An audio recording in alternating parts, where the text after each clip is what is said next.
அன்பார்ந்த இறைமக்களே, கிறிஸ்துவின் மறுப ஜபக்குழுவின் வாயிலாகின்ற உங்களை சந்திப்பதில் நான் பெரும் மகிழ்ச்சி அடைகிறேன். மக்களை, சந்தோஷமாக இருக்கீங்களா?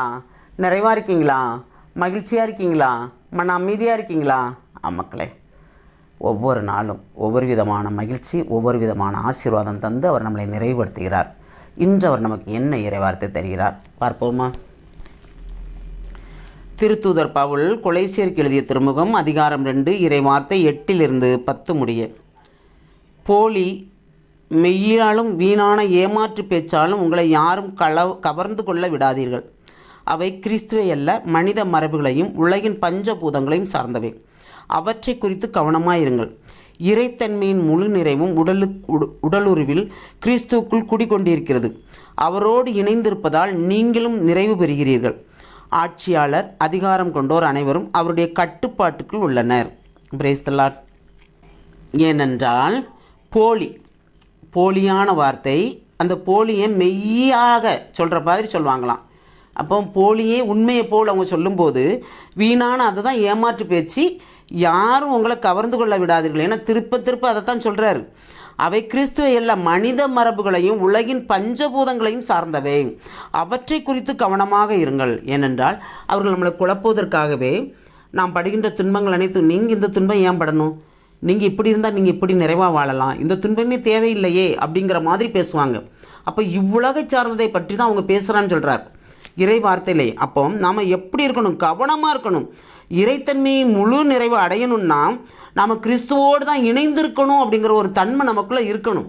அப்படி இருந்தால் தான் நாம் அவருடைய கட்டுப்பாட்டுக்குள் இருக்க முடியும். இருநிலையில் இருந்தோன்னு வச்சுக்கோங்களேன், இருடைய கட்டுப்பாட்டுகள் நம்மளால் இருக்க முடியாது. ஏனென்றால் நாம் அவரோடு இணைந்திருக்கும் போது தான் நமக்கு ஒரு நிறைவான ஆசீரும் கிடைக்கும். இந்த ஆட்சியாளர், அதிகாரம் கொண்டவர் எல்லாருமே இறைவன் தானே ஏற்படுத்துகிறாரு. அவருக்கு ஆட்சி அமைக்கவும் தெரியும், ஆட்சியை கவுத்தையும் தெரியும் இறைவனுக்கு. அவர் சித்தம் இல்லாமல் ஏதாவது நடக்குமா? மனிதர் நினைப்பதெல்லாம் வீண் இல்லையா? அவர் நினைப்பதுதான் நிறைவு. எது வர வேண்டும் என்று அவருக்கு இறைவனுக்கு திட்டமோ அதுதான் வரும். நாம் நினைப்பது அனைத்துமே வெறுமை என்று நினைக்க வேண்டும். உம்முடைய சித்தம் ஆண்டவரே என்று நாம் சொல்லும்போது எல்லாமே நிறைவாக இருக்கும். அந்த நிறைவு தான் நாம் ஒவ்வொரு நொடி பொழுதும் அவரிடம் கேட்க வேண்டும். எல்லாற்றுக்கும் நாம் கட்டுப்பட்டு இருக்க வேண்டும் இல்லையா? இறை சித்தத்தின்படி நாம் நடக்க வேண்டும்.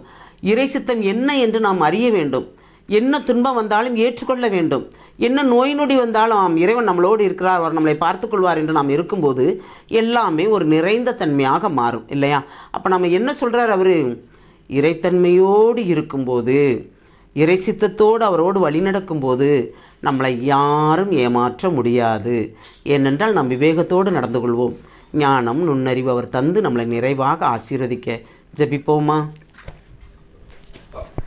எல்லாம் வல்ல இறைவா, உம்முடைய இரக்க பெருக்கத்திற்கு அளவே இல்லை ஆண்டவரே. இந்த நொடி பொழுது நீர் எங்களை நிறைவாக ஆசீர்வதித்த கிருபைக்கு நன்றி ஆண்டவரே. நாங்கள் ஆண்டவரே வெறுமையாக இருந்தோம். இந்த வெறுமையான நிலை எங்களை மாற்றி ஞானம், நுண்ணறிவு, நுண்மதி, விவேகம் அனைத்தையும் தந்து நிறைவாக செயல்படும்படி உம்மோடு கூட இணைந்து இருக்கும்படி எங்களை ஆசீர்வதிக்கிறீரே. ஒவ்வொரு நொடி பொழுதும் உம்முடைய சித்தம் இல்லாமல் எதுவும் இல்லை என்று எங்களை நினைக்க வைக்கிறீரே. அதற்கு கோடான கோடி நன்றி ஆண்டவரே.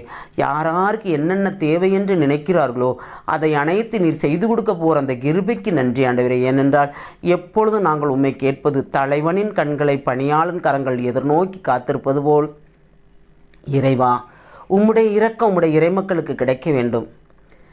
நீர் வாய் துறந்து உம்முடைய இறைமக்களை ஆசீர்வதிக்க வேண்டும் என்று நாங்கள் விரும்புகிறோம் ஆண்டவரே.